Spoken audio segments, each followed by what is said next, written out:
Welcome to our channel. ఈ క్లాస్లో వచ్చేసి మనము డిఎడ్కి సంబంధించిన విద్యా మనోవిజ్ఞాన శాస్త్రం సైకాలజీ గురించి చూద్దాము. లాస్ట్ వీడియోలో మనము మనోవిజ్ఞాన శాస్త్రం అర్థం గురించి చూసాము కదా. ఇప్పుడు మనం విద్యా మనోవిజ్ఞాన శాస్త్రం అర్థం గురించి చూద్దాము. ఈ వీడియో కనుక మీకు నచ్చితే లైక్ చేయండి, షేర్ చేయండి, అలాగే సబ్స్క్రైబ్ కూడా చేయండి. విద్యా మనోవిజ్ఞాన శాస్త్ర అర్థం గురించి చూద్దాము. ఇప్పుడు మిగతా అన్ని సహజ శాస్త్రాల లాగా మనోవిజ్ఞాన శాస్త్రానికి కూడా రెండు దృక్పథాలు ఉన్నాయి. ఏంటి అవి అని అంటే శుద్ధ శాస్త్రము, అనుప్రయుక్త శాస్త్రము.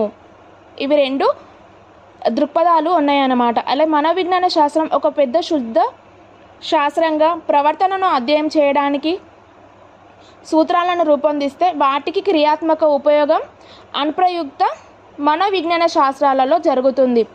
ఇప్పుడు మనోవిజ్ఞాన శాస్త్రం సైకాలజీ అనేది శుద్ధ శాస్త్రంగా ఉంటే, అనుప్రయుక్త మనోవిజ్ఞాన శాస్త్రాలలో వేరేది క్రియాత్మక ఉపయోగం అనేది అనుప్రయుక్త